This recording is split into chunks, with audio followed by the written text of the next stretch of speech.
अब देखिए, हमने ये देख लिया कि पूर्ण स्वराज के लिए हम एक बार ट्राई भी मारते हैं, राइट, उसके बाद भी हम अचीव नहीं कर पाते। तो अब गांधी जी ने क्या बोला, तुम सबने अपने अपने तरीके से ट्राई कर लिया, अब मैं अपनी तरीके से ट्राई करूंगा। अब चांस था गांधी जी का।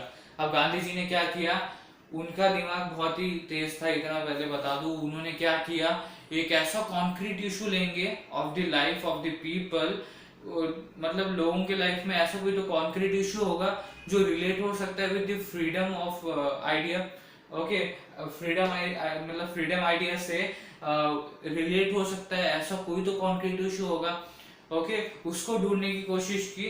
दैट इज व्हाट उन्होंने अभी ऐसा स्टार्ट किया, उन्होंने सोचना स्टार्ट किया कि अभी हमें मूवमेंट स्टार्ट करना चाहिए, ये राइट समय है मूवमेंट स्टार्ट करने का। That is towards civil disobedience movement. हमारा जो मेन टॉपिक है that is towards civil disobedience. अब ये मेन टॉपिक आता है यहाँ पर, टूवर्ड्स सिविल डिसोबीडियंस मूवमेंट। तो अब यहाँ पर क्या सोच रहे हैं गांधी जी कि ऐसा कोई तो कॉन्क्रीट इशू होगा लोगों के लाइफ का जो उन्हें भी जरूरी होगा, जो उनके लिए भी इम्पोर्टेंट होगा, और जिसके ऊपर ब्रिटिश भी परेशान कर रहा होगा लोगों को। तो ऐसा कोई तो चीज होगा जो रिलेट हो सकता है विद द फ्रीडम आइडिया। और ऐसी कौन सी चीज थी, सॉल्ट। सॉल्ट लॉ लगाया था। सॉल्ट एक इम्पॉर्टेंट चीज है लोगों के लाइफ के, विदाउट सॉल्ट फूड में not be that much delicious, right.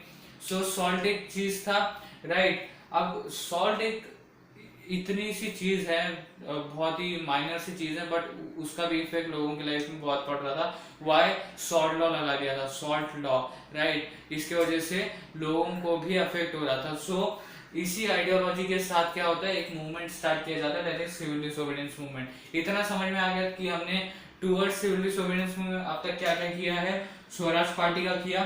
Swaraj, अब देखिए ये फुल इंडिपेंडेंस का एक बार और बता देता हूँ। ये जो न्यू लीडर्स थे जो कम अप हो रहे थे, ये स्टार्टिंग से ही फुल इंडिपेंडेंस के लिए चल रहे थे, राइट। अब देखिए स्वराज पार्टी का हमने बात किया, तब क्या हो रहा था, with in the council British को अपोज करना था, ब्रिटिश को बॉयकॉट करना था। वहां पर भी लोगों ने क्या बोला, मतलब जो यंग लीडर्स थे, जवाहरलाल नेहरू, सुभाष चंद्र बोस जैसे लीडर्स ने क्या बोला, ऐसा कुछ करने की जरूरत नहीं है, हम मास एजिटेशन करेंगे एंड फुल इंडिपेंडेंस की तरफ ज्यादा ध्यान देंगे। देन साइमन कमीशन हुआ, जब ये ऑफर किया गया तभी भी ये जो यंग लीडर्स थे, तब क्या हुआ, तभी भी ये यंग लीडर्स बोल रहे थे हम फुल इंडिपेंडेंस के लिए ट्राई करेंगे, हम उसी के ऊपर पूरा मतलब ऐसे मूवमेंट हो कुछ भी हो, हम वही इसी आइडियोलॉजी के साथ आगे बढ़ेंगे। तो उन्होंने ट्राई भी किया पूर्ण स्वराज के लिए, फुल इंडिपेंडेंस के लिए, but they could not achieve it. Okay, then हमने पूर्ण स्वराज के इसमें यही सब कुछ देखा जो अभी बात किया मैंने। अब देखिए एक अच्छा माहौल कैसे बन गया एक मूवमेंट स्टार्ट करने के लिए, मैंने इस चीज की बात की, दैट इज किस तरह से गांधी जी को लग रहा था कि ये एक अच्छा माहौल बन रहा है फॉर क्रिएटिंग, मतलब फॉर लॉन्चिंग अ मूवमेंट। देखिए स्वराज पार्टी के थ्रू काउंसिल के अंदर जा चुके थे, तो काउंसिल के अंदर रह के भी बॉयकॉट कर सकते थे, राइट। उसके बाद साइमन कमीशन जैसा एक चीज हो गया था, एक इंसिडेंट हो गया था जिसकी वजह से लोग बहुत ही नाराज थे ब्रिटिश गवर्नमेंट से।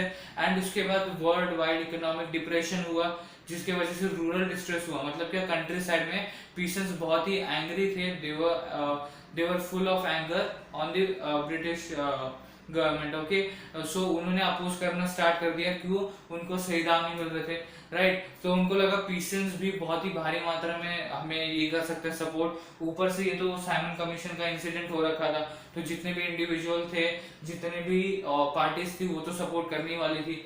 उसके बाद पूर्ण स्वराज में जो यंग लीडर्स मिले वो भी सपोर्ट करने के लिए थे।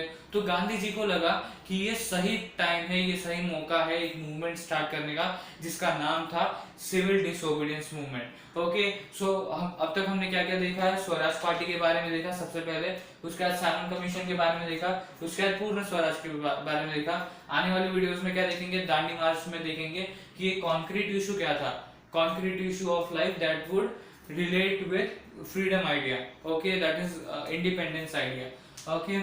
so इस तरह से ये पूरा टॉपिक हम कवर करते हैं, दैट इज पूर्ण स्वराज का, जिसमें हमने देखा अबाउट द आइडियोलॉजी ऑफ हुम, ये जो यंग लीडर्स थे उनके बारे में। उसके बाद Jawaharlal Nehru, Subhash Chandra Bose, including both of them, and Congress radicals, they became more assertive about their ideology. And उसके बाद हमने देखा कि under the presidency of Jawaharlal Nehru in the Lahore session of Congress in December 1929, they demanded for पूर्ण Swaraj. Then we tried also, ऐसे नहीं कि हमने सिर्फ डिमांड किया, then we tried also about the ये पूर्ण स्वराज के लिए हमने डिक्लेयर भी कर दिया था कि इंडिपेंडेंस डे मतलब सेलिब्रेट किया जाएगा किस दिन को, 26 जनवरी 1930 को.